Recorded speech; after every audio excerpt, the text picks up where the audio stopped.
ഷാർജയിൽ മലയാളി യുവതി കുഞ്ഞിനെ കൊലപ്പെടുത്തി ആത്മഹത്യ ചെയ്ത സംഭവത്തിൽ ഭർതൃവീട്ടുകാർക്കെതിരെ വിഭജികയുടെ മാതാവ് ശൈലജ കഴിഞ്ഞ ദിവസമേ രംഗത്ത് വന്നിരുന്നു. വിഭജികയുടെ ഭർതൃപിതാവ് തന്നോട് മോശമായി പെരുമാറിയെന്നാണ് ആരോപണം. ഇതിന് തെളിവുകൾ ഉണ്ടെന്നും അവർ ആരോപിക്കുന്നുണ്ട്.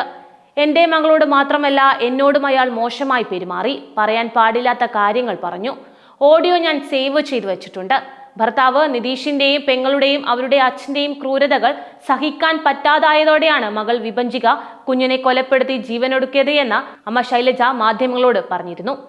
ഭർതൃവീട്ടിൽ നിന്നും ഇത്രയേറെ ക്രൂരതകൾ നേരിടേണ്ടി വന്നിട്ടും എന്തുകൊണ്ടാണ് എല്ലാം ക്ഷമിച്ചത് എന്നും ശൈലജ വെളിപ്പെടുത്തി. വിഭജികയുടെ അച്ഛൻ വർഷങ്ങൾക്ക് മുൻപേ ഞങ്ങളെ ഉപേക്ഷിച്ചു പോയതാണ്. ആ അവസ്ഥ അവൾക്കും കുഞ്ഞിനും വരരുതെന്ന് കരുതിയാണ് എല്ലാം സഹിച്ചത്. അവളെ സ്നേഹിച്ചതുപോലെ നിതീഷിനെയും സ്നേഹിച്ചു. എന്നിട്ടും അവരെല്ലാം കൂടി എൻ്റെ കുഞ്ഞിനെ കൊന്നുകളഞ്ഞു. നിതീഷ് മുടി മുറിച്ചപ്പോഴാണ് അവളോട് മൊട്ടയടിക്കാൻ അയാളുടെ പെങ്ങൾ ആവശ്യപ്പെട്ടത്. മൊട്ടയടിച്ച് കണ്ണു നിറഞ്ഞ ഫോട്ടോ ചില ബന്ധുക്കൾക്കൊക്കെ അവൾ അയച്ചു കൊടുക്കുകയും ചെയ്തു. അവന്റെ അവിഹിത ബന്ധം പോലും അവൾ കണ്ടില്ല എന്ന് നടിച്ചത് തന്റെ കുഞ്ഞിന് അച്ഛൻ വേണം എന്ന ആഗ്രഹം ഒന്നുകൊണ്ട് മാത്രമാണ്. നാത്തൂന്റെ ഭർത്താവിനോട് പലതവണ കെഞ്ചി പറഞ്ഞിട്ടുണ്ട് ഭർത്താവിനെ വിട്ടുതരാൻ. നിതീഷ് എന്റെ കുഞ്ഞി എന്ന് പറയുന്നത് പെങ്ങളുടെ കൊച്ചിനെയാണ്. അവരുടെ എല്ലാ കാര്യത്തിനും നിതീഷ് പോകണം, ഇല്ലെങ്കിൽ അച്ഛനും പെങ്ങളും അവനോട് ദേഷ്യപ്പെടുമെന്നും ശൈലജ പറയുന്നുണ്ട്. വിഭജിക പക്ഷേ ആരോടും ഒന്നും പറഞ്ഞില്ല. അമ്മ വിഷമിക്കരുത് എന്നാണ് എല്ലാവരോടും പറയാറുള്ളത്. വിഭജികയുടെ ആങ്ങളെയും ഭാര്യയും അവിടെയുണ്ട്. അവരോടും ഒന്നും ഇതുവരെ പറഞ്ഞിട്ടില്ല. നിതീഷിന്റെ കുടുംബത്തിന് സ്വർണത്തോടും പണത്തോടും മാത്രമാണ് ആർത്തിയെന്ന് ഇടയ്ക്കിടെ പറയാറുണ്ടെങ്കിലും കൂടുതൽ കാര്യങ്ങൾ വിട്ടു പറയാറില്ലെന്നും അമ്മ പറയുന്നു. നിതീഷിന്റെ അച്ഛൻ വിഭജികയോട് മാത്രമല്ല, തന്നോടും മോശമായി മര്യാദയില്ലാതെയും പെരുമാറിയിട്ടുണ്ടെന്ന് ശൈലജ ആരോപിച്ചു. മോശമായി സംസാരിച്ച ഓഡിയോ താൻ സേവ് ചെയ്തു വെച്ചിട്ടുണ്ടെന്നും ശൈലജ മാധ്യമങ്ങളോട് പറഞ്ഞിരുന്നു.